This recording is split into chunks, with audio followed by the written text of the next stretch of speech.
여러분, 우리가 사는 지금 이 순간 이 시간에도 많은 생명들이 이 땅에 태어나고 또 죽어갑니다. 태어나는 생명이 있지만 또 그만큼 또 많은 사람들이 또 죽음에 이르게 되죠.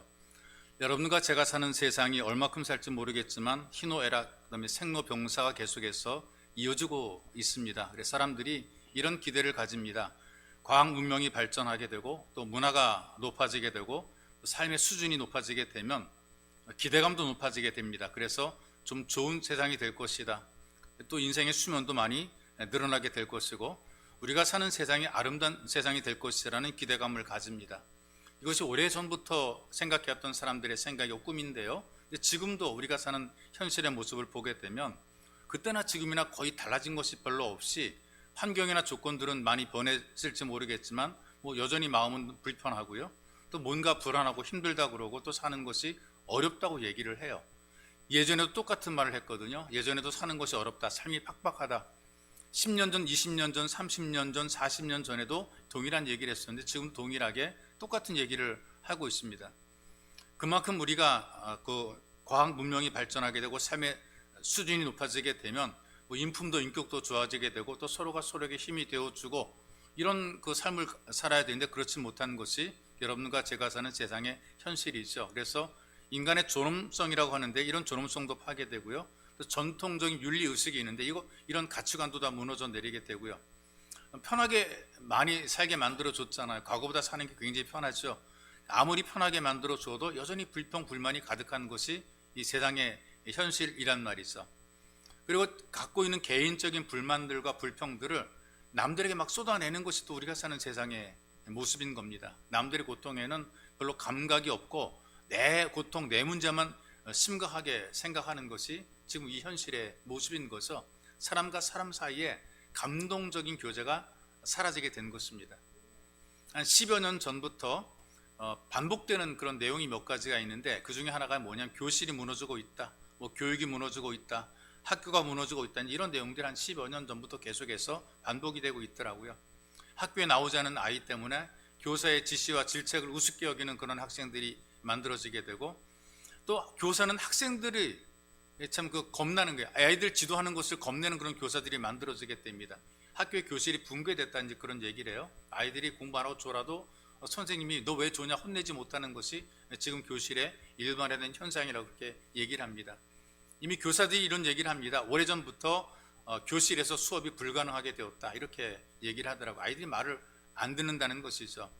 여러분, 이것이 우리가 경험하는 세상의 모습인데 이런 세상만 볼 것이 아니라 교회에서는 어떤 일이 일어나고 있는가도 우리가 관찰할 수 있어야 되는 것입니다.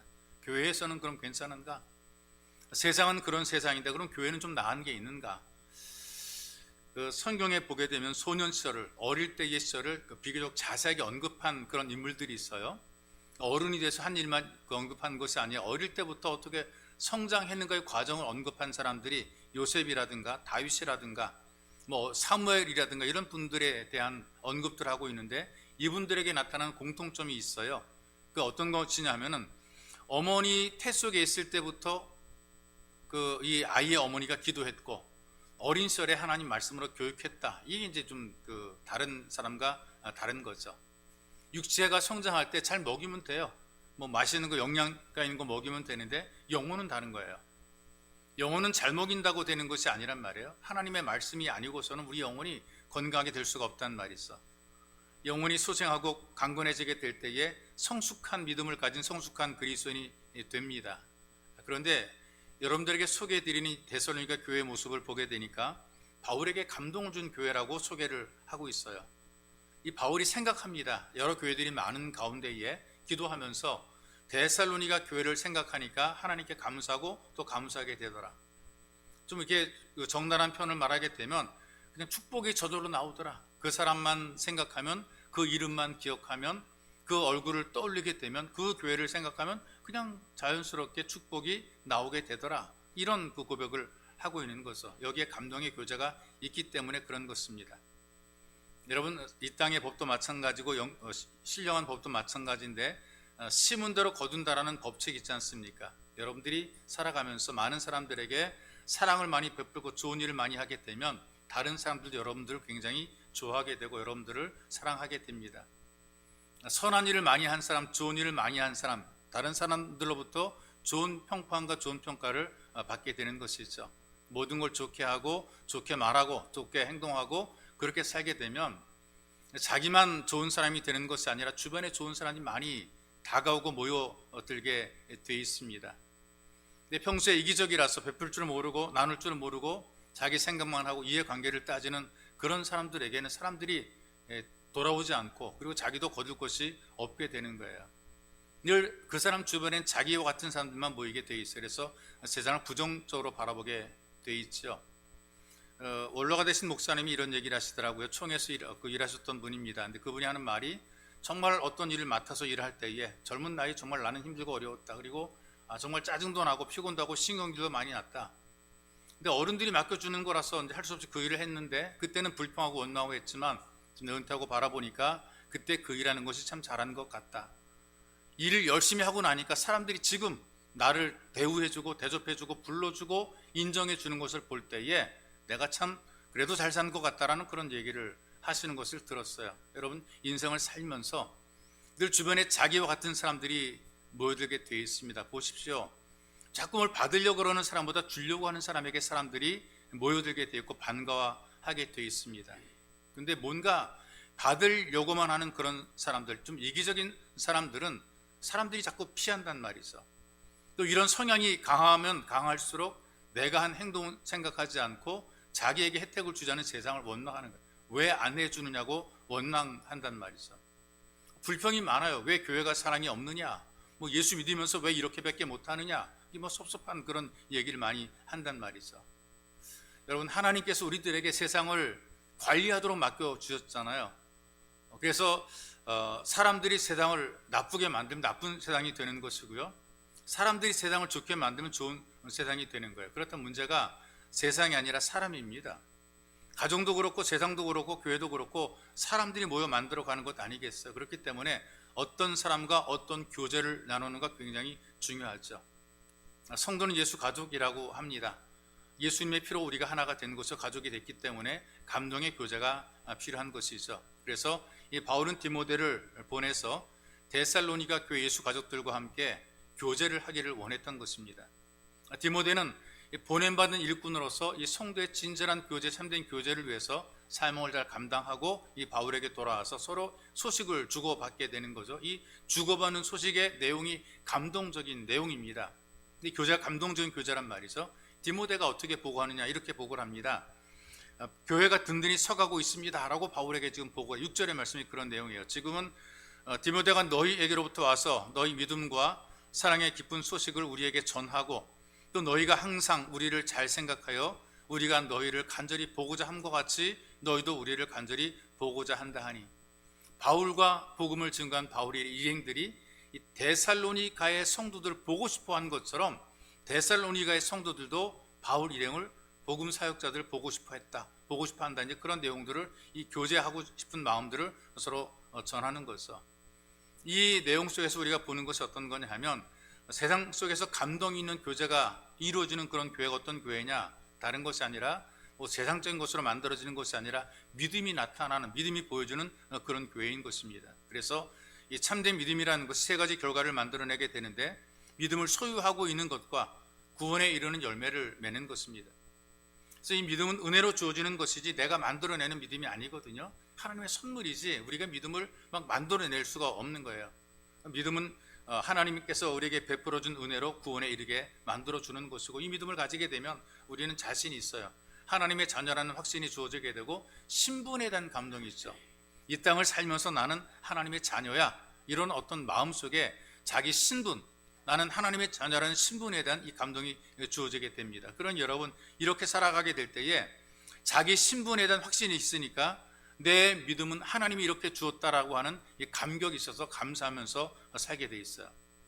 또 믿음은 믿음에서부터 나오지는 어떤 행위의 결과가 주어지게 돼 있단 말이죠. 믿음으로 살게 되면 역사가 나타나게 돼 있단 말이죠. 무엇으로 심든지 그대로 거두게 되는 것과 똑같은 그런 이치예요. 믿음이 우리에게 들어오게 되니까 믿음으로 말미암은 행위가 나타나게 되는 겁니다. 그러니까 심은 것이 열매로 나타나게 될 때 믿음이 심었으니까 믿음의 행위들이, 믿음의 열매들이 나타나게 되는 거죠. 사람들이 이제 어떤 일을 하잖아요. 일을 할 때에 일하는 이유들이 있어요. 그냥 일하는 것이 아니고 여러 가지 목적을 가지고 또 이유를 가지고 일하게 되는데, 어떤 사람은 채찍이 무서워서 일한단 말이에요. 노예들이 그렇단 말이죠. 강압적으로 시키니까 안 할 수 없어서 억지로 마음에도 없이 하는 겁니다. 벌 받을까 봐 겁이 나서 할 수 없이 일을 하는 거죠. 싫은데 노예니까 주인이 시키는 대로 이제 할 수 없이 일하는 거니까 기쁨이 없죠. 그리고 시간만 되면 어떻게 좀 쉬려고 빼려고 이런 마음이 있어요. 일 안 하고 싶은 그런 마음이 더 간절한 거예요. 어떤 분은 이익을 위해서 일하는 분들이 있어요. 내가 일하기엔 돈 많이 벌 수 있으니까. 그래서 열심히 일하면 일할수록 수익이 늘어나는 거란 말이에요. 내가 일하는 만큼 돈을 벌 수가 있잖아. 그래서 시간을 쪼갭니다. 하루에 2탕, 3탕까지 뛴다 그래요. 2잡, 3잡까지 갖고 일한다면 그렇게 돈 많이 벌어서 왜 부자가 되려고 이렇게 열심히 일하는 그런 사람들이 있죠. 목적이 그거예요. 나는 열심히 일해 돈 벌겠다는 목적. 어떤 사람은 엄격한 의무감에서 일하는 사람도 있습니다. 의무감. 이거 안 하면 안 된다라고 하는 그 무거운 짐이 마음속에 있단 말이죠. 율법적인 사고라고 볼 수가 있겠어요. 자유함이 없습니다. 이거 안 하게 되면 나에게 어떤 징계하지 않을까라고 하는 어떤 그런 부담 때문에 일하는 경우들이 있고요. 어떤 사람은 일하다 보니까 자기 일이 막 드러나잖아요. 알아주고 그러니까 자기 이름을 드러내고 명예를 얻기 위해서 열심히 일하는 사람이 있어요. 우리가 일하는 것은 어떻게 일하는 것이냐? 우리가 돈 받고 돈을 많이 벌려고 일하는 것이냐? 어떤 벌 받을까 봐 겁이 나서 일하는 것이냐? 아니면 내 이름을 좀 드러내려고 일하는 것인가? 그런 것이 아니고요. 믿음의 확신이 있단 말이죠. 우리는 믿음으로 일하는 것입니다.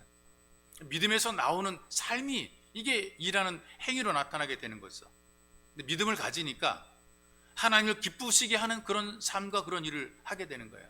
성경이 이렇게 얘기를 하잖아요.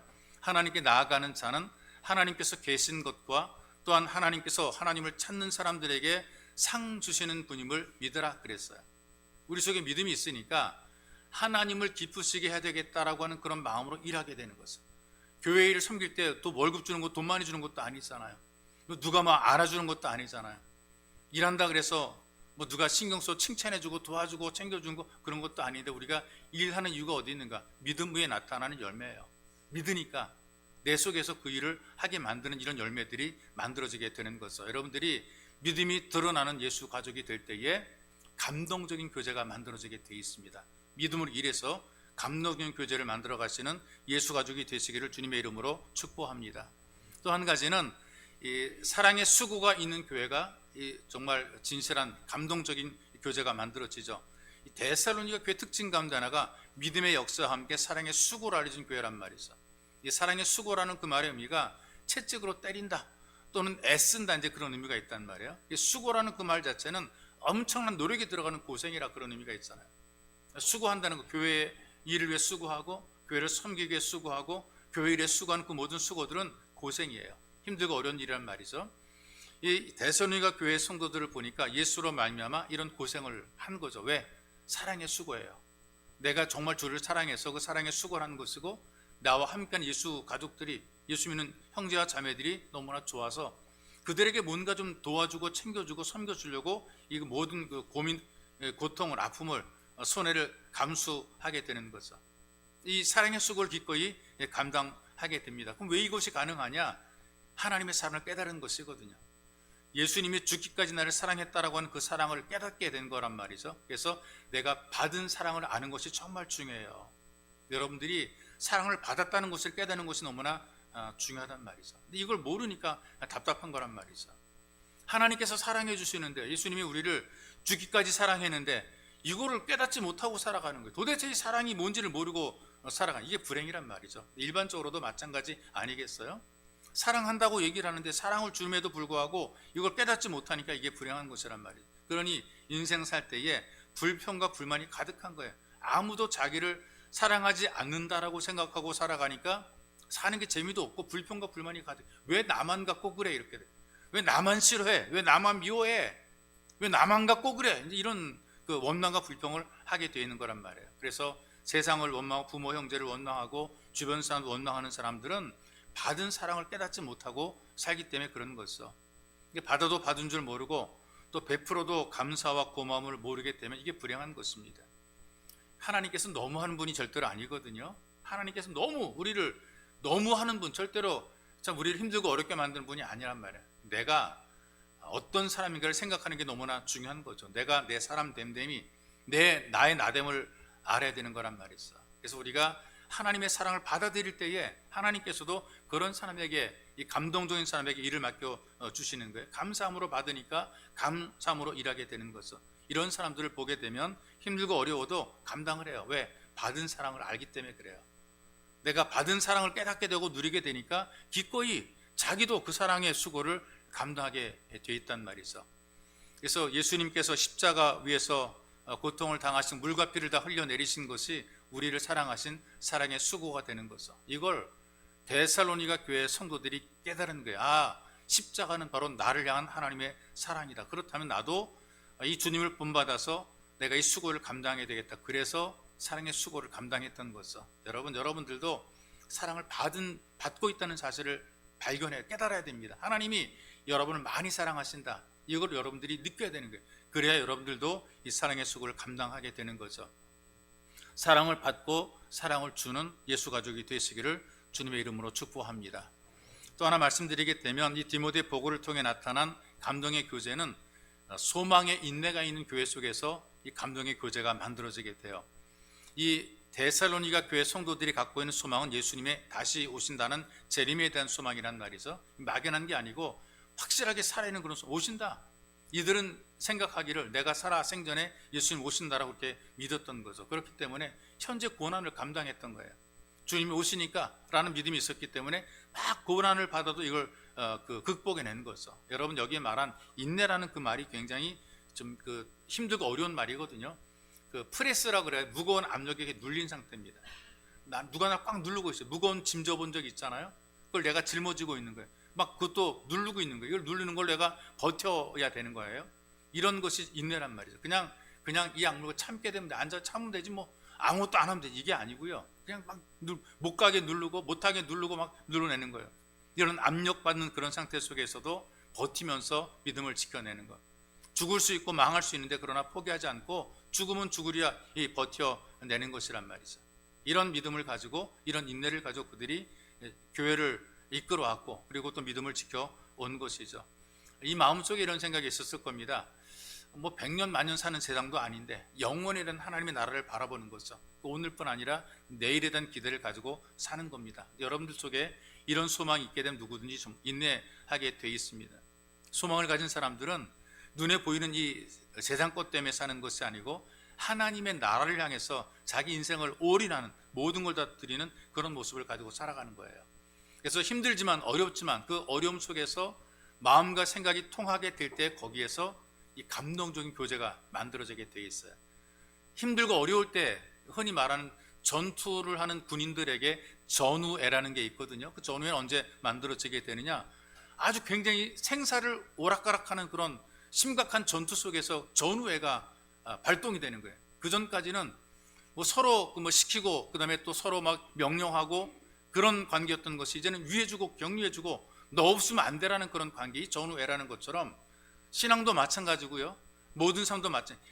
고난 받을 때, 어려울 때, 힘들 때 가까이 있는 사람들이, 이 사람들이 정말 애절한 사람들이고 이 교제가, 감동의 교제가 만들어지게 되는, 가장 힘들고 어려울 때 옆에 있어주고 함께 해주고 위로해주고 격려해준 바로 그런 사람들이, 이 사람들이 진실로 참된 이 감동적인 전후의 또 감동적인 교제를 나누게 되는 거죠. 뭔가 어떤 사건이, 어떤 문제가 계기가 돼서 이 교제를 통해 더 좋은 열매를 맺는 경우들이 있어요. 이를테면 조선 중기에 양반가의 대감들은 서울에서, 한양에서 그 넓은 그 저택에서 글을 읽고 이제 이렇게 시간과 세월을 소홀히 한단 말이죠. 한 양반가의 대감이 글을 읽고 있는데 갑자기 어떤 소년이 방 안으로 주먹을 쑥 들이미는 거예요. 주먹을 쑥 들이면서 대감에게 질문합니다. 이 주먹이 제 것입니까? 대감마님의 것입니까? 그 나이가 든 그 영감님, 대감이 이 고얀 놈 같으니 어른 놀리느냐? 내 놈의 주먹이 아니더냐? 소리 듣더니 이 아이가 이렇게 얘기를 합니다. 그렇다면 우리 집 감나무가 대감댁의 담장을 넘어갔다고 대감댁 감나무입니까? 우리 감나무입니까? 왜 우리 감나무를 대감댁 하인들이 자기 것이라고 따먹게 놔두십니까? 그 대감이 생각하니까 그 말이 틀린 말도 아닌데, 그러나 아주 굉장히 괘씸한 녀석이잖아요. 조그만 녀석이, 콩알 많은 녀석이 주먹을 들이밀고 그렇게 말하는 걸 보니까 아주 굉장히, 그런데 호통을 쳤는데 한편으로 보니까 그게 기특하기 그지없고 아주 호기가 대단한 거죠. 그래서 그 아이를 마음에 두고 있었어요. 가까운 데 사는 그 아이 마음에 두고 있어요. 이 대감이 누구냐 하면 당대 세도가였던 권철 대감이에요. 권철이 누구냐? 권율, 여러분들 잘 알죠? 임진왜란 때 활동했던 권율 장군의 아버지가 권철입니다. 이 권율 장군의 사위가 되는 그 사람이 권철 대감에게 주먹을 내밀었던 바로 그 소년이에요. 그러니까는 손자 사위가 되는 거죠. 손녀 사위가 되는 거죠. 아들의 그 손녀의 사위가 되게 손녀세가 된단 말이에요. 손녀세가 되는데 누구냐? 바로 이분이 오성 이항복 대감이에요. 이들이 어떤 친분이 이렇게 만들어진 것이 어떤 사건을 통해서 서로 이제 보니까 좀 불편한 일이지만 그러나 진심이 통했던 그 사건을 통해서 친밀감이 형성이 되고 좋게 보게 되고 서로 그 가까운 가족이 만들어지게 되는 것이죠. 이 사건을 통해 우리가 받는 교훈도 있어요. 우리는 누구인가를 생각해 볼 필요가 있단 말이죠. 감나무가 남의 집 담을 넘어갔어요.